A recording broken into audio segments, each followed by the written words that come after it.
School में पढ़ते थे जब बच्चे थे, एक चैप्टर आया था, आप लोगों को अगर पढ़ाई में आया हो, पता नहीं बदल गया, जेम्स वाट।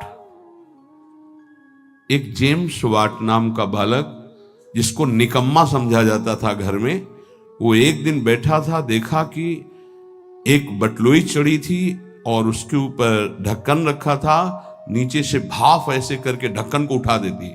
उसने फिर वजन रखा, फिर भाप बनी और उठा दी, फिर वजन और बढ़ा के रखा, वजन बढ़ाता गया, भाप उसको उठाती गई। उसी ने इंजन की रचना की थी, जेम्स वाट। आप इसका भाव समझ पा रहे हैं हम क्यों उदाहरण दे रहे हैं? जब आपके अंदर अग्नि पैदा हो रही है, जलन पैदा हो रही, तो आपके जीवन को भगवान की तरफ ले जाने वाले पावर को उठा जागृत कर रही। तुम विचलित होकर उसे विषय भोगों से पुनः शांत कर देते हो। उसे शांत नहीं करना, उसको और बढ़ाना है। आग को जितनी बढ़ जाएगी उतनी जोर से अध्यात्म की तरफ आप चलोगे। उल्टा मत चलो, उल्टा मत सोचो। ये आग समन का अवसर नहीं, आग बढ़ने का अवसर है। आग बढ़ने दो, वही तेजस्वी बनाकर तुम्हें अध्यात्म की ऊंचाई पर चढ़ा देगी। उस बात से अनुभव किया कि भाप में कितनी ताकत है। अगर ये भाप मिले तो बहुत बड़ा कार्य चल सकता। तो वही कोयला झोंककर भाप पैदा करके इंजन के द्वारा ट्रेन निकलवा दी, और उसको सब निकम्मा समझते थे। बस वो विचार, ये चिंतन का विषय। हमारे अंदर जो आग पैदा हो रही, कामाग्नि, क्रोधाग्नि, लोभाग्नि, उसे हम सह रहे हैं। उसको सह रहे हैं तो एक पावर बन रहा है। वो पावर आपको सीधे भगवान की तरफ बढ़ाएगा। अगर आप उसको बुझाने में लग गए तो वो इधर आध्यात्मिक शक्ति क्षीण हो जाएगी और भोगा शक्ति बढ़ जाएगी। ये अनुभव की बातें हैं। आप इसको सहना सीखें, मिटाने में काम नहीं बनेगा। सह करके प्रभु की प्राप्ति हो जाएगी। सहना सीखो। सहना हमारा परम धर्म है। सहन कर गए तो महात्मा, टूट गए तो विषयात्मा।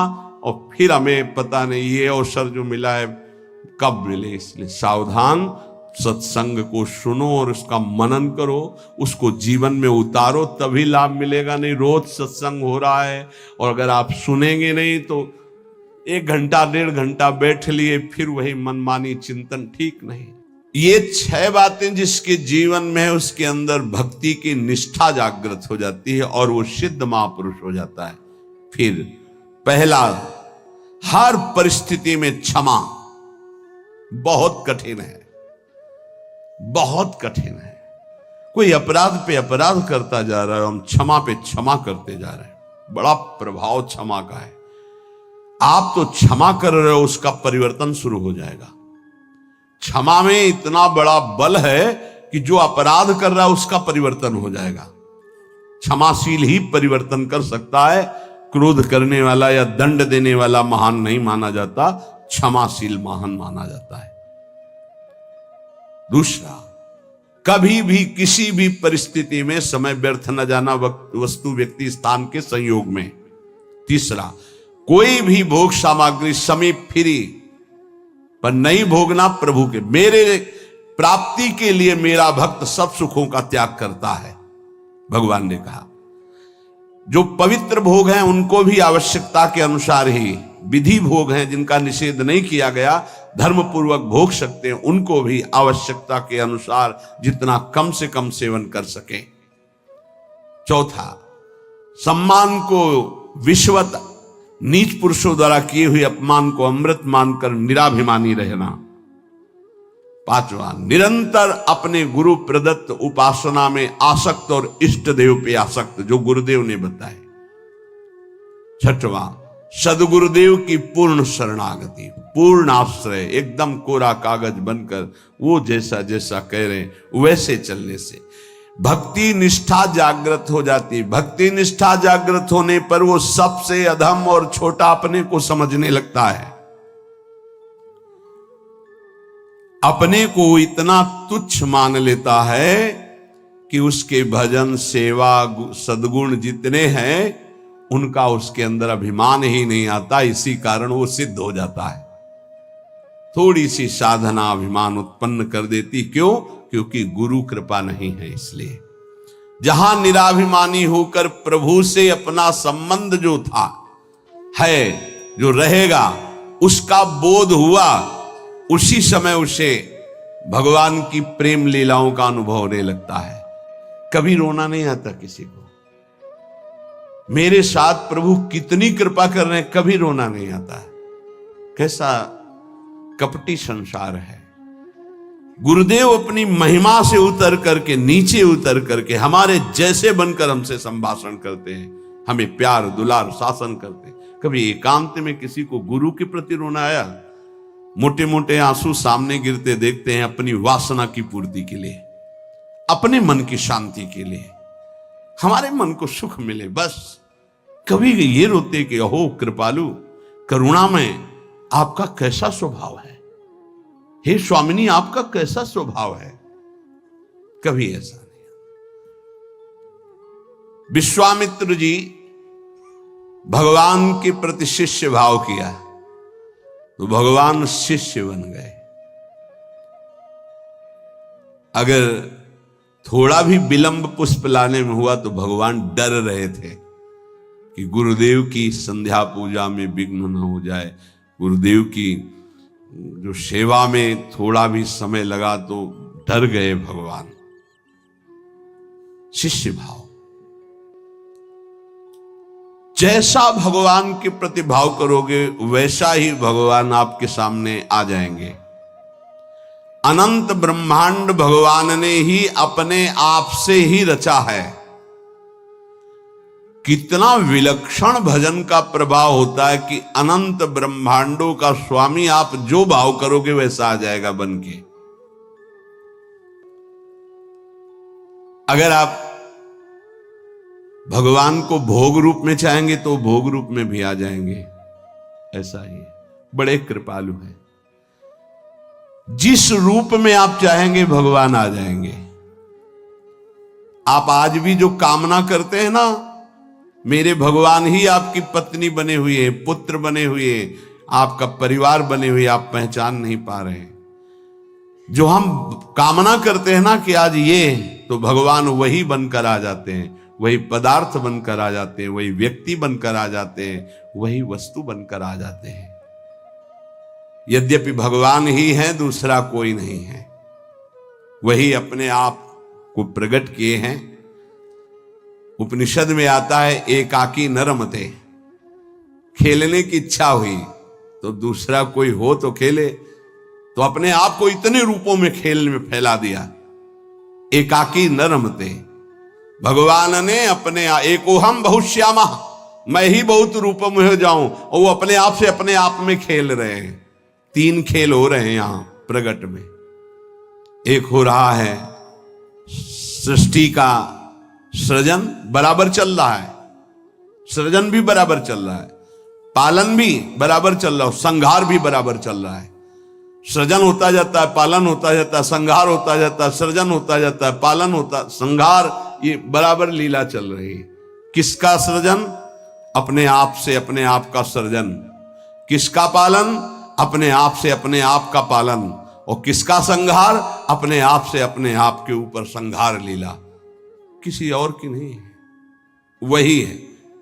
आप भी वही हैं, पर नहीं समझ पा रहे। भगवान ने कहा यथा तथा, अर्थात मुझे जैसे बचता मैं वैसे, ये यथा माम प्रपद्यन्ते तास तथैव, यथा तथा। भाव और लगन, जिस तरह की आपकी लगन है और जिस तरह का भाव है वैसे ही भगवान अनुभव में आते हैं। जब आप घोर विषय चिंतन करते हैं तो भगवान विषय रूप में आ जाते हैं। गाढ़ चिंतन विषय का तो विषय रूप में आ जाते हैं। सलाह दे देंगे आपको, देखो ये विषय जो मैं ही हूं, इसको प्राप्त करना है तो ऐसे चलो, ऐसे प्राप्त करो। वो भले आप निषिद्ध चिंतन कर रहे हैं, जब ज्यादा हठ करेंगे तो आपको वही सलाह देने लगेगा हित। आप ऐसा करो, ऐसे से ऐसा कर लो, ऐसे से ऐसा कर लो। और जब पिटाई होगी तब आपको फिर उपदेश करेगा, कहा था नहीं, नहीं माने तो सलाह दी थी, अब मान लो। हित का बड़ा ही कोमल स्वरूप है।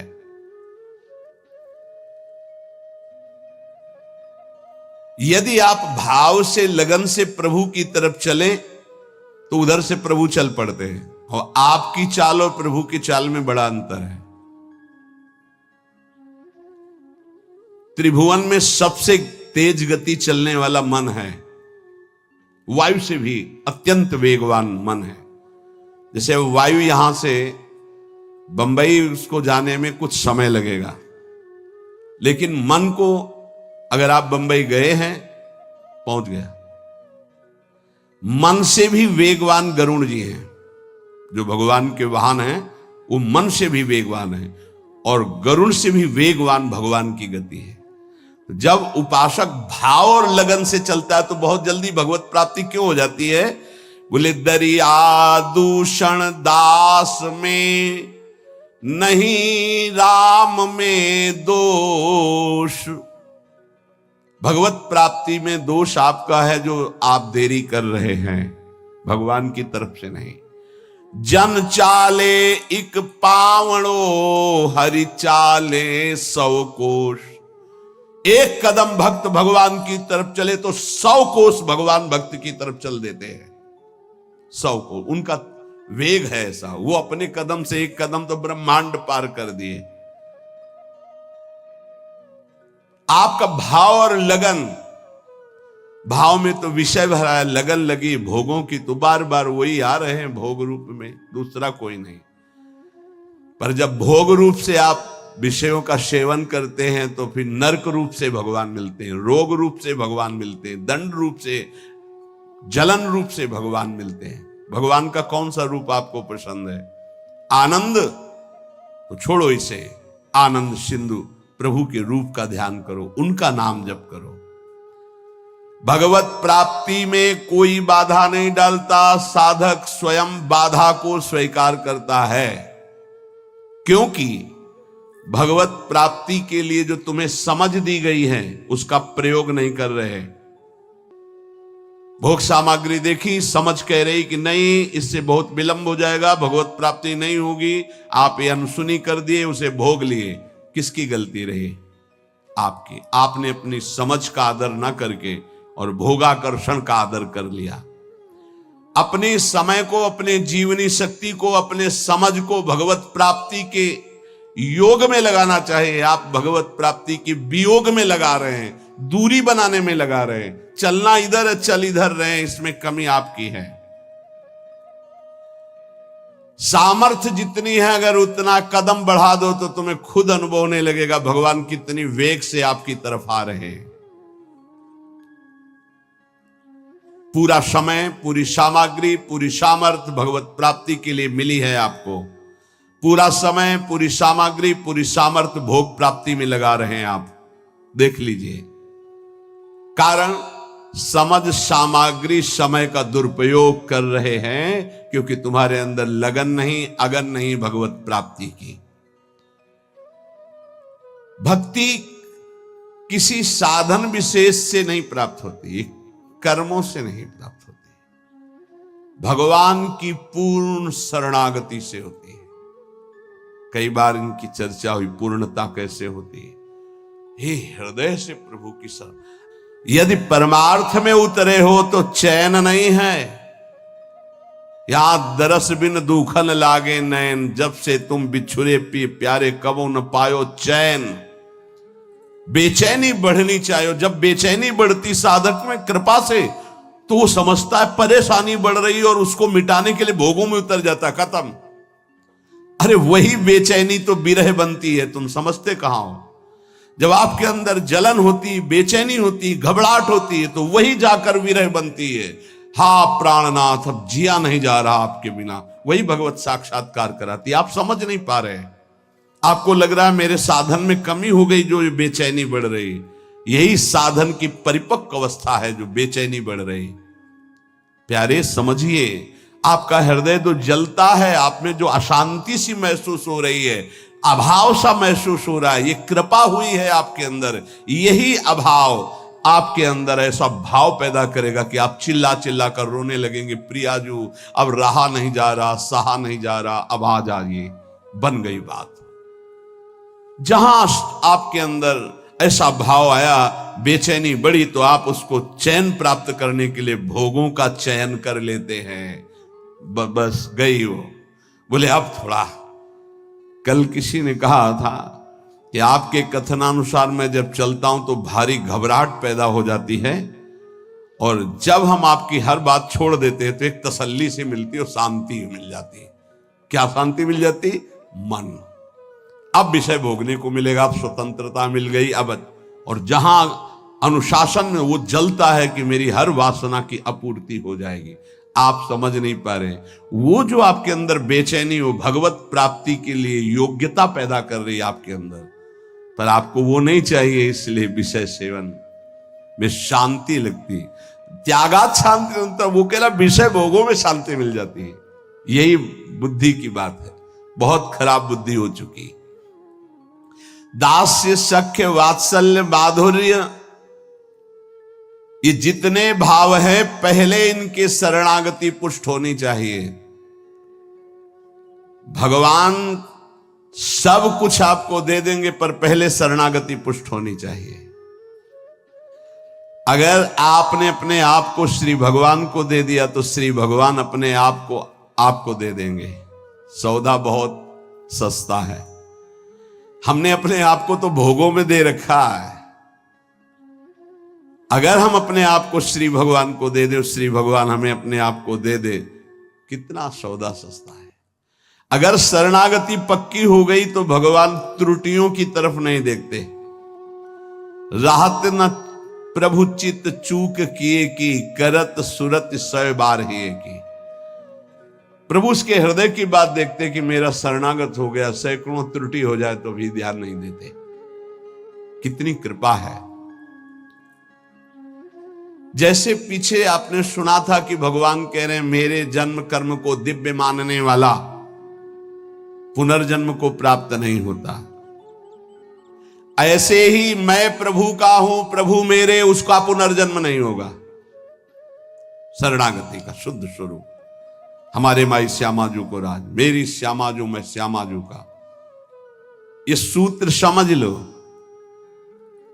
प्रभु को अपना मानने वाला अगर उससे त्रुटियां भी होती तो प्रभु नहीं गिनते। जन अवगुण प्रभु मान का हो, उसको भगवत प्राप्ति हो जाएगी। मैं प्रभु का, प्रभु मेरे। बस किसी भी दबाव में आकर बीच में तीसरा नहीं हो जाना चाहिए। मैं प्रभु का, प्रभु मेरे। फिर मैं प्रभु का ये भी विस्मरण हो गया, केवल प्रभु मेरे।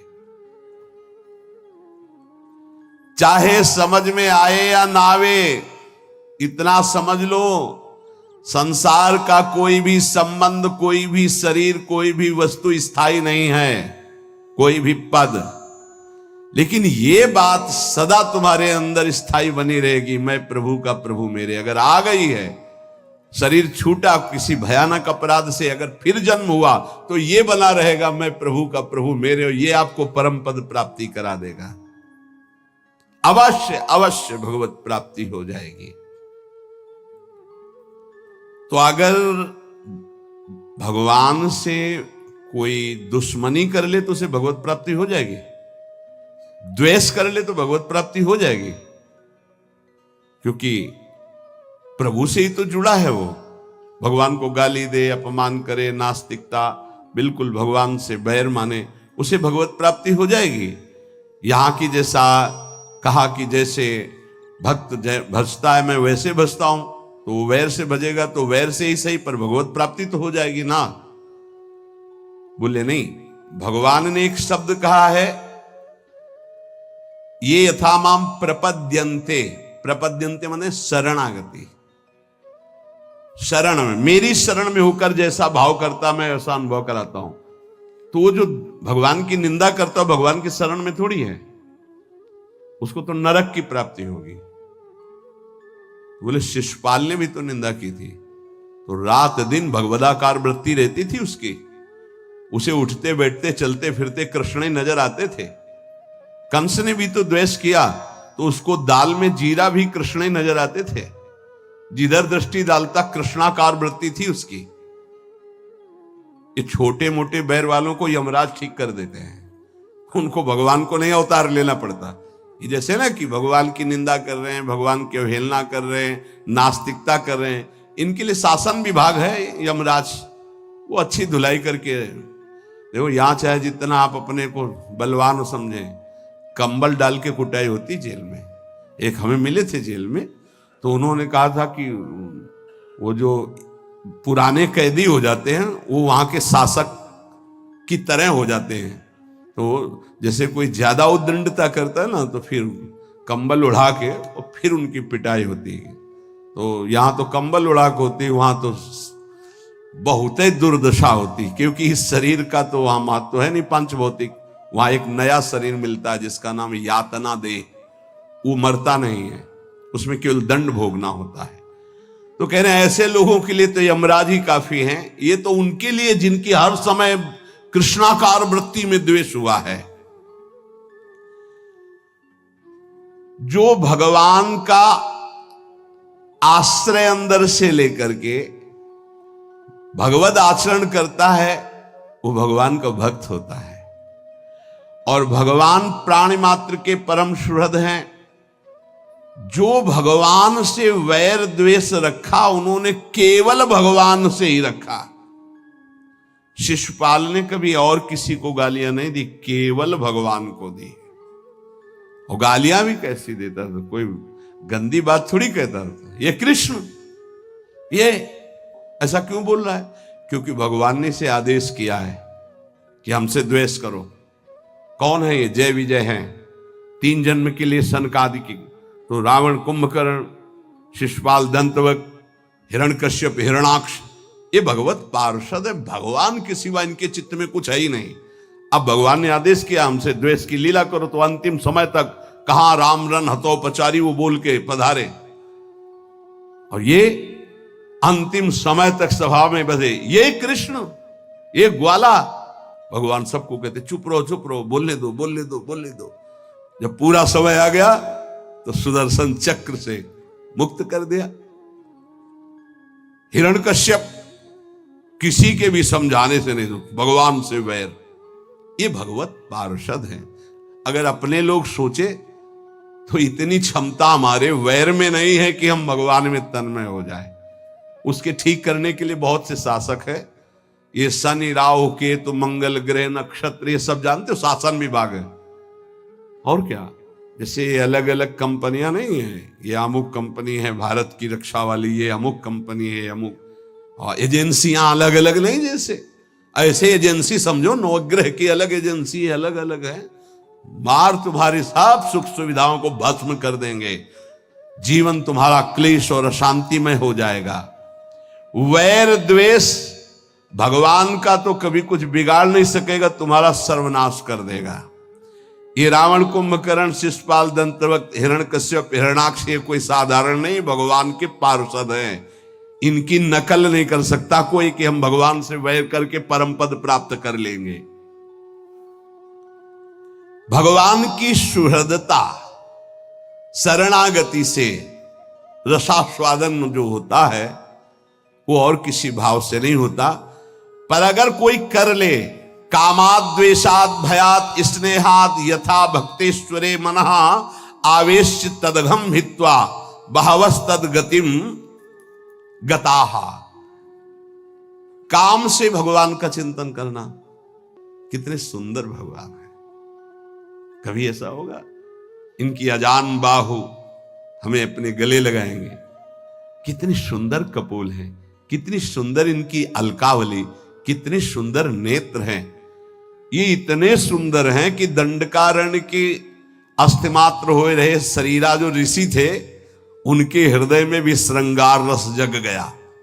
पुरुषोत्तम भगवान श्री रघुनाथ जी को देखकर जब वनवास में थे, वैसा लगा कि प्रभु मुझे आलिंगन करे। भगवान दृष्टि में कहा कि इस समय मर्यादा पुरुषोत्तम अवतार है। उस श्रृंगार रस में भर गए थे सब ऋषि, भगवान की उस सुकोमल भुजा देख करके, वो सौंदर्य रूप देख कहा कृष्णावतार, कृष्णावतार। वो सब गोपी बने आके। जब सियाजू का ब्याह श्री राम जी से हुआ तो मिथिला की जितनी सखियां थी सब सिया जी के सौभाग्य की सराहना कर रही थी। ऐसे दूल्हा, वैसे ही सुंदर दूल्हा रूप महाराज, जिधर दृष्टि जाए वह उधर ही सबको चित्त को चुरा ले। तो सियाजू की सब सखियां कोई बोल तो पाई नहीं, पर सबके मन में था कि क्या कभी ये हमें अपने हृदय से लगाएंगे ऐसे? क्या कभी हम इनका साथ प्राप्त कर पाएंगे? जो सियाजू को सौभाग्य मिल रहा है मैं इनकी सखी हूं, क्या? तो राम जी दृष्टि से देख के इशारा करते कि इस समय मर्यादा पुरुषोत्तम अवतार है, एक हमारा अवतार होगा द्वापर में लीला पुरुषोत्तम प्रेम में। आओ सबको निमंत्रण दे, आओ, वहां आपके हर चाह पूरी होगी। दृष्टि से देखना, मंद मुस्कुरा देना, बाहु प्रसार परिरम, आओ, आलिंगन ही नहीं परिरमन, गाढ़ आलिंगन, नृत्य, उच्छिष्ट का पान करना, अधरामृत का पान करना। जिस समय भगवान रास मंडल के अंतर ध्यान होने के बाद जब प्रकटित, तो गोपीजन ने एक चूनरी डाल दी अपनी चूनरी के ऊपर। जब उस पे बैठे तो सुखदेव जी कह रहे, ओहो, साधना से परम पवित्र किए हुए बड़े बड़े योगींद्र मुनींद्र अपने हृदय में जिनका ध्यान धरने की चेष्टा करते परीक्षित, वो भगवान गोपियों की ओढ़नी पर बैठे। एक और वेद की ऋचाएं नेति नेति कह के वर्णन करते उन्होंने प्रभु कभी साक्षात आलिंगन करने का अवसर मिला। आओ, कृष्णावतार में दंडकारण्य के ऋषि, मिथिला की सखिया और श्रुति, जो वेदों की ऋचाएं, वो साक्षात गोपी भगवान उनका जो भाव है उसी सुख को प्रदान कर रहे हैं। किसी भी तरह से भगवान काम और द्वेषाद, द्वेष भी ऐसा कि केवल भगवान से हो, बस दूसरा नहीं। इतनी अनन्यता तुम्हारे द्वेष में हो, दूसरे से द्वेष नहीं, केवल भगवान से।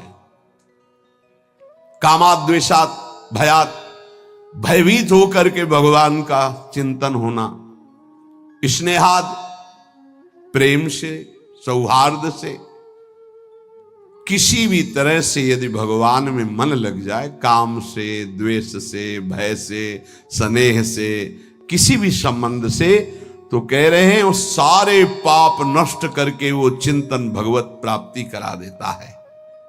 इसलिए ये यथा माम प्रपद्यन्ते तास तथैव भजाम्य हम, भगवान कहते जो मुझे जैसे भजता है मैं उसको वैसे भजता हूं।